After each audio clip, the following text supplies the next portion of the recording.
नमस्कार, राष्ट्रबोध से मैं पवन केसवानी। क्या वाकई भूपेश बघेल नक्सलियों से मिले हुए थे? इस बात को कोई और नहीं बल्कि देश के गृह मंत्री अमित शाह संसद के भीतर साफ तौर पर यह समझाते हुए कह रहे थे कि कांग्रेस ने नक्सलवाद को बचा कर रखा। प्रूफ दूं क्या? भूपेश से पूछो। जब ये शब्द उन्होंने कहे तब उस वक्त संसद में हंगामा मच गया। इतना ही नहीं, छत्तीसगढ़ के मौजूदा गृह मंत्री विजय शर्मा ने भी साफ तौर पर यह बता दिया कि भूपेश बघेल नक्सलियों से कंप्रोमाइज थे। इन दोनों ही बयानों के गहरे मायने निकाले जा रहे हैं। यह सबसे ज्यादा गौर करने वाली बात यह है, 25 मई 2013 को जब झीरम कांड हुआ था, जब 30 से ज्यादा कांग्रेस के नेता और सुरक्षा में लगे हुए जवान मारे गए थे, अकाल मृत्यु हुई थी, तब उस झीरम कांड के थोड़ी देर पहले उस रैली में शामिल परिवर्तन यात्रा जिसका नाम था, अजीत जोगी वहां से चले गए थे और उस रैली में जो जिंदा पकड़े गए थे कवासी लखमा, उन्हें भूपेश बघेल ने अपना मंत्री बना दिया। कवासी लखमा कभी अजीत जोगी खेमे के बहुत करीबी माने जाते थे। आज जब देश की संसद से लेकर छत्तीसगढ़ के गृह मंत्री ने भूपेश बघेल का बकायदा नाम लेकर यह समझाने की कोशिश की है कि 31 मार्च 2026 की डेडलाइन तक हमें इसलिए इंतजार करना पड़ा क्योंकि भूपेश बघेल कंप्रोमाइज थे। इस पर भूपेश बघेल की प्रतिक्रिया भी सामने आई है। उन्होंने पहले सोशल मीडिया प्लेटफॉर्म एक्स पर प्रतिक्रिया दी। जब उन्हें लगा कि हंगामा कुछ ज्यादा ही बढ़ गया है तो उसके बाद अपना वीडियो बनाकर पोस्ट करते हुए कुछ अजीब सी चुनौती दी।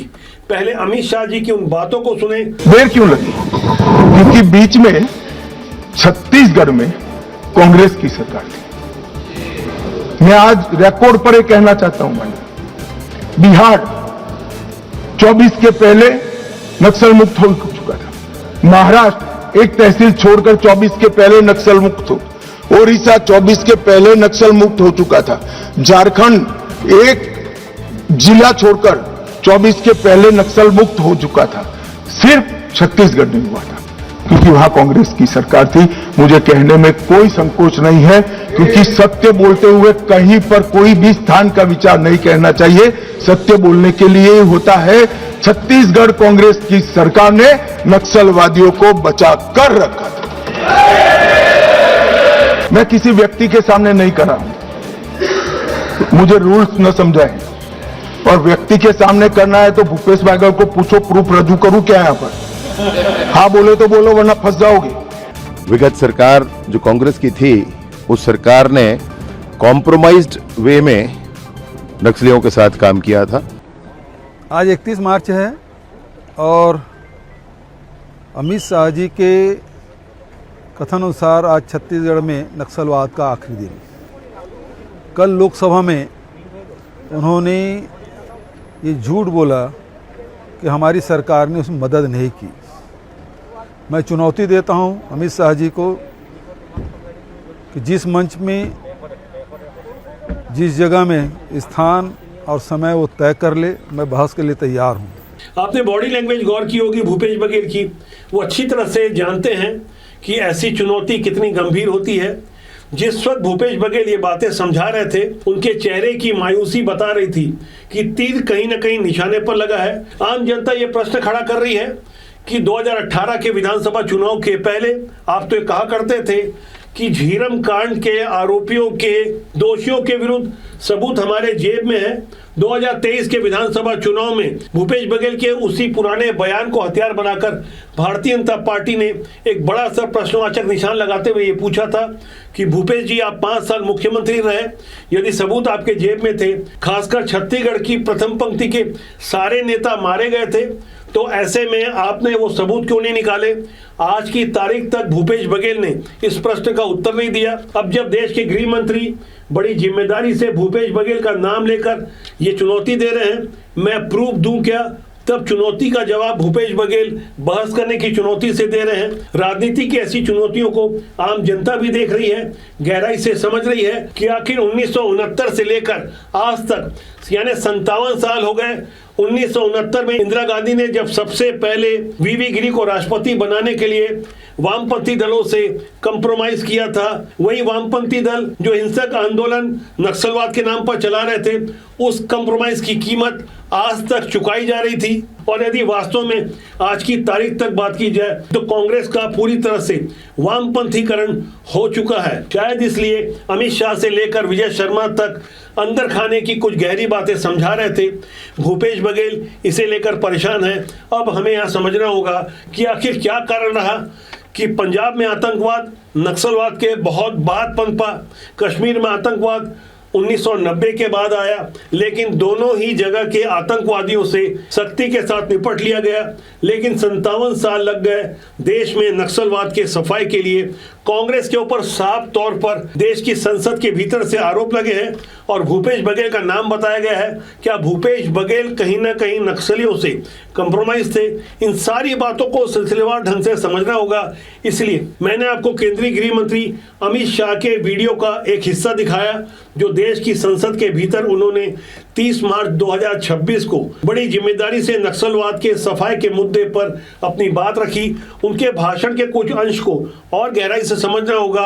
आखिर गृह मंत्री अमित शाह ने नक्सलियों के सफाई को लेकर और कौन कौन सी गहरी बातें रखी थी। संसद में गृह मंत्री ने बड़ी जिम्मेदारी से बताया कि बस्तर में नक्सलवाद पूरी तरह से खत्म हो गया है। स्थानीय जनता के विकास के लिए कई योजनाएं चलाई जा रही है। नक्सलवाद की वकालत करने वालों के विरुद्ध उन्होंने कुछ गहरे सवाल रखे और अपने संसद के भाषण में अमित शाह ने साफ तौर पर इस बात को बताया कि देश में हुए पहले चुनाव के बाद 70 में से तो 60 साल कांग्रेस का शासन रहा। उसी कांग्रेस के कार्यकाल में नक्सलवादी की शुरुआत हुई जो बाद में 12 राज्यों तक फैल गया।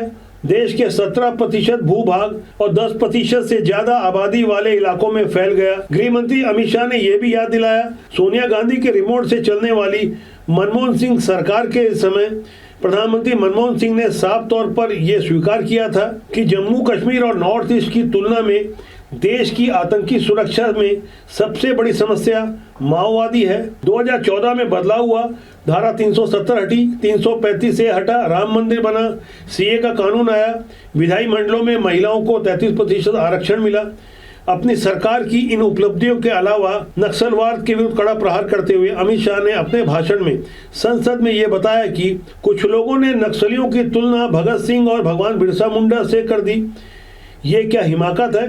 भगत सिंह और बिरसा मुंडा अंग्रेजों से लड़े और आप इनकी तुलना संविधान तोड़कर हथियार हाथ में लेकर निर्दोषों की हत्या करने वालों से कर रहे हैं। इनको अपनों का खून बहाने से परहेज नहीं है। इतना कहते कहते अमित शाह ने साफ तौर पर नक्सलियों का समर्थन करने वालों को अर्बन नक्सली बताते हुए उनके सामने बड़ा प्रश्न खड़ा कर दिया कि आखिर नक्सलवाद का ऐसे लोग समर्थन क्यों कर रहे हैं। आज पूरा देश देख रहा है, लोग गहराई से समझ रहे हैं कि 31 मार्च 2026 की ये तारीख इतनी ऐतिहासिक क्यों मानी जा रही है। कुछ लोग तो ये भी दावा कर रहे हैं बॉर्डर पर मां भारती की रक्षा करते हुए हमारे इतने वीर सैनिक बलिदान नहीं हुए जितना नक्सलवाद से हुए।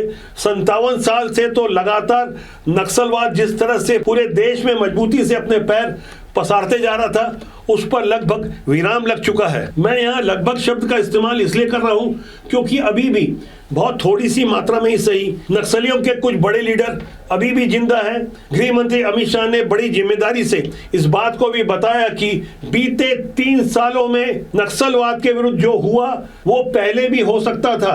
बीते 3 सालों में 4800 से अधिक नक्सलियों ने हथियार डालकर सरकार के पुनर्वास कार्यक्रम का हिस्सा बनना मंजूर किया और पिछले 3 सालों में 706 नक्सली हमारे जाबाज जवानों की गोलियों से मारे गए।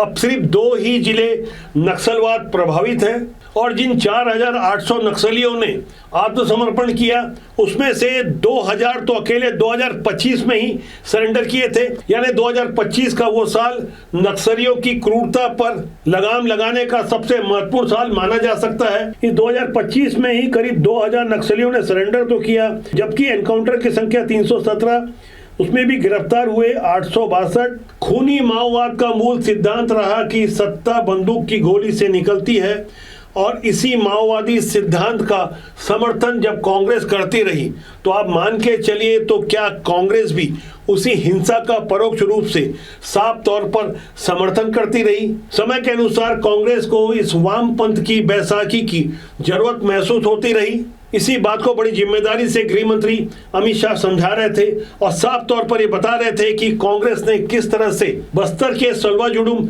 आंदोलन का विरोध किया, मामला सुप्रीम कोर्ट तक ले गए और सुप्रीम कोर्ट में सलवा जुडूम के विरुद्ध फैसला देने वाले जज में से एक जज जो शामिल थे, जस्टिस बी सुदर्शन रेड्डी, उन्हीं बी सुदर्शन रेड्डी को कांग्रेस ने उपराष्ट्रपति चुनाव में अपना उम्मीदवार बना दिया। सलवा जुडूम के विरुद्ध इस फैसले का असर यह हुआ कि छत्तीसगढ़ की उस समय की रमन सिंह सरकार ने नक्सलवाद के विरुद्ध जो आदिवासी लड़ रहे थे उन्हें हथियार दिलवाए थे, उनका हथियार रखवाया गया, जिसकी परिणति ये रही कि एक एक कर चुन चुन कर वो सारे के सारे मारे गए।